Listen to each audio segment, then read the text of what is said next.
The Rams win 27-9. The final in the Monday night NFC wildcard game. They've been playing these Monday night wildcard games for a few years now, and every one of them has sucked. None of them have been good. And the Rams winning here, leaving, of course, because of the devastation of the wildfire. So they go to Arizona. They win the game. Rookie Jared Verse returning a fumble. 57 yards, the scoop and score for the Rams, who ended up boat racing the Purple People Eaters. You know why? Because you can ram it all day and you can ram it all night. The Rams are in to the divisional round. And they have a date in the land of the tasty cake and the cheesesteak and all that. So let us discuss the question. What is your opinion? Let's get right to the villain for the Minnesota Vikings. What is your opinion of Sam Darnold's performance to end the Viking season? Not only on the wild card game, but also the Week 18. Remember, the Vikings had a shot here. The Vikings had a big-time chance to get the number one overall seed. Number one overall seed in the NFC, and they lost that game. So what is your opinion of Sam Darnold's performance to end the Viking season? I've got Finger Lakes, typewriter, and elevator. And we will combine all of these things together, and we'll tell you the wheels on the bus go round and round. The wheels on the bus go round and round. And that bus is going to take Sam Darnold out of Minnesota. He's going to go on a bus, and they're going to drive his ass out of Minnesota after that performance. Now, Sam Darnold had one of the great smoke and mirror seasons in the history of the NFL. You could argue, considering how good he actually is as a quarterback, this was the greatest smoke and mirror season in NFL history. There were people who claimed to be knowledgeable football people that were campaigning for that guy to be the MVP of the NFL. They're like, well, Sam Darnold should be in the MVP conversation. My fat ass! Sam, are you kidding me? You talk about premature. We sell pills for that on the radio. My God. And then, when the lights are the brightest, like Darnold had a chance to prove people like me wrong. He had an opportunity to go out there and shove it down my throat. And instead, the Rams defense shoved the football down his throat. God, you talk about the double whammy. The double whammy for Sam Darnold. Not only flop sweat, he had that. He then had stage fright on top of the flop sweat. Woo! He had those sweaty palms, the whole thing. No ifs, ands, or buts about it. Now, the quarterback apologizes. It's not his fault. Blame the fat guys. Blame the fat guys. Yeah. They're going to come up with all these excuses. Oh, yes, the Vikings had injuries on their offensive line. Welcome to modern football. Welcome to the way the NFL is played. A ragtag offensive line. Stop. Just stop with that nonsense, okay? Sam Darnold was visited by his imaginary friend. Now, when I was a kid, I had an imaginary friend named Bob. Sam Darnold's imaginary friend is a boogeyman, a literal boogeyman. Visit Sam Darnold in these spots. Woo! He closed the season like he was at Finger Lakes Racetrack in New York. He was Zippy Chippy. Do you know who Zippy Chippy is? Are you aware? Zippy Chippy is considered the worst racehorse of all time.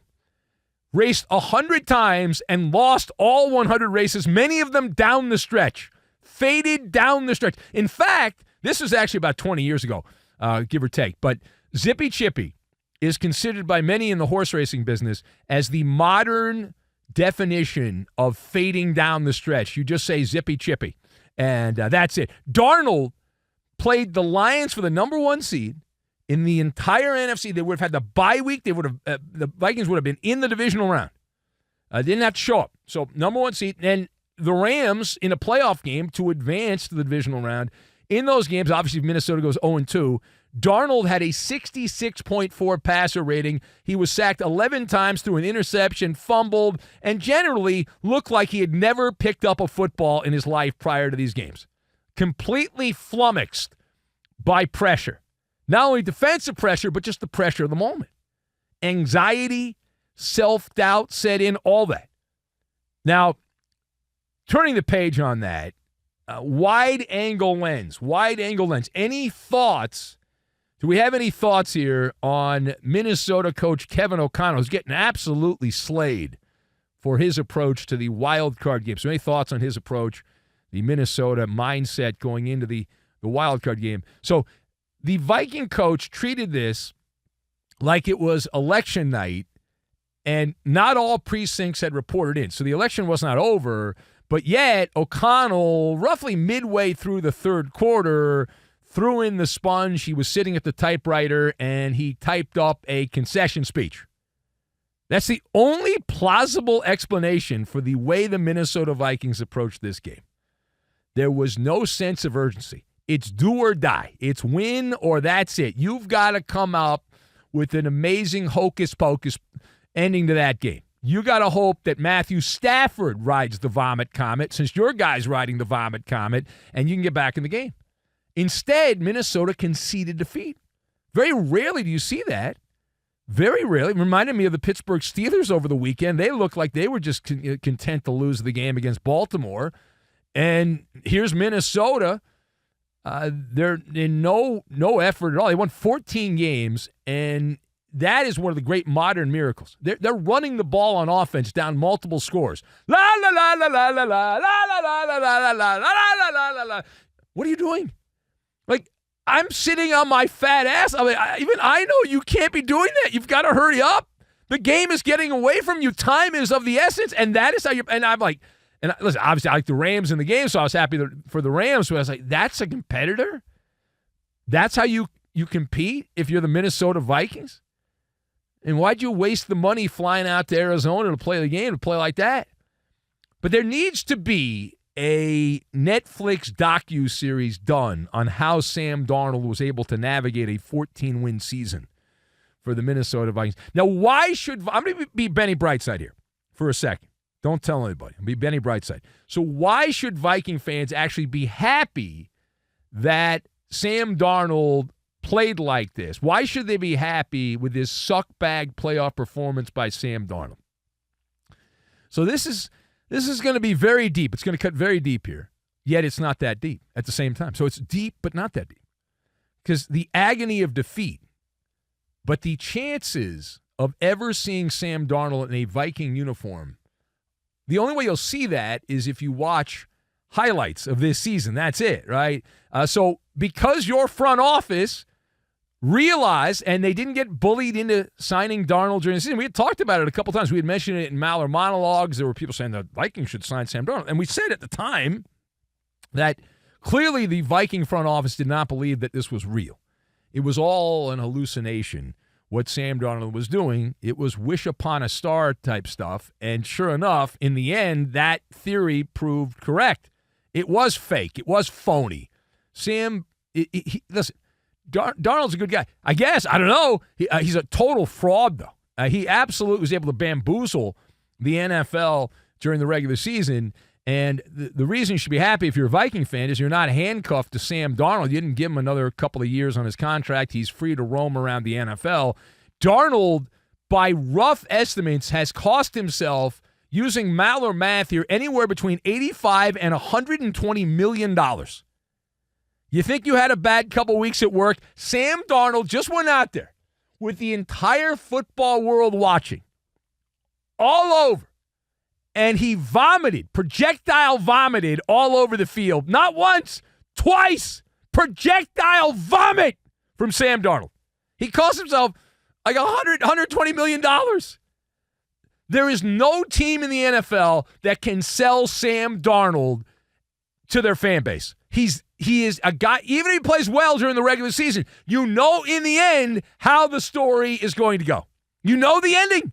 You know the ending. That's the real Sam Darnold. All right, now, last word. On the other side, the winner's locker room. Let's focus in on the Rams here. So who is the biggest winner? Who are the biggest winners for the Rams? All right, so the obvious one is Sean McVay, who will get another bouquet of flowers, the winningest coach in Ram history already, and with all the built-in distractions. And I heard from some Charger fans over the weekend, well, the reason the Chargers lost to the Texans is because the fires in L.A. That's why they lost. They were distracted. Well, the Rams all live in L.A., right? They're dealing with this. Everyone else who has work, we have our job here. We do the show from L.A. The whole place is on fire around here, but we come in here, we do the show. There's a show to be done, right?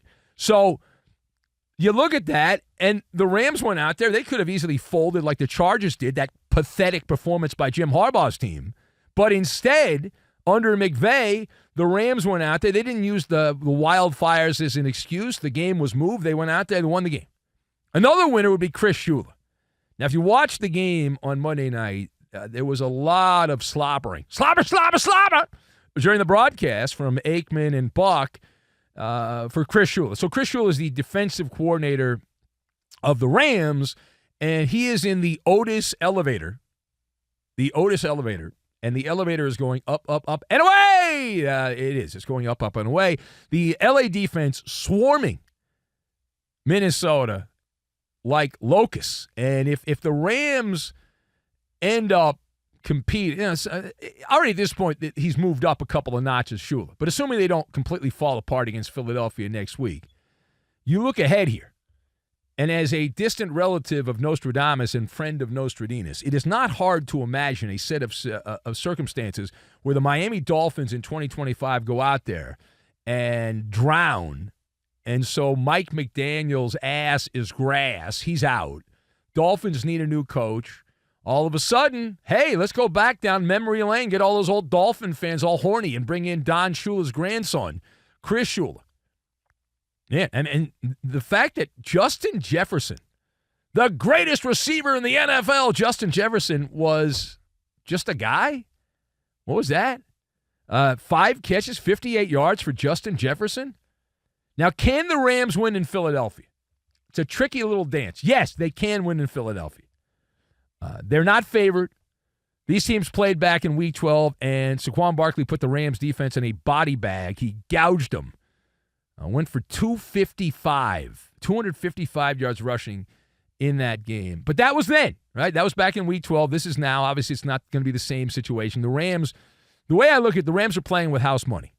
They're a soft West Coast team going to a cold weather environment to a team in Philadelphia that already kicked their ass. So they're playing with house money. There'll be sizable dogs in this game. The pressure is on Nick Sirianni and the Eagles in that spot. And we have seen teams with that kind of pressure, they choke. They choke. How sweet would that be?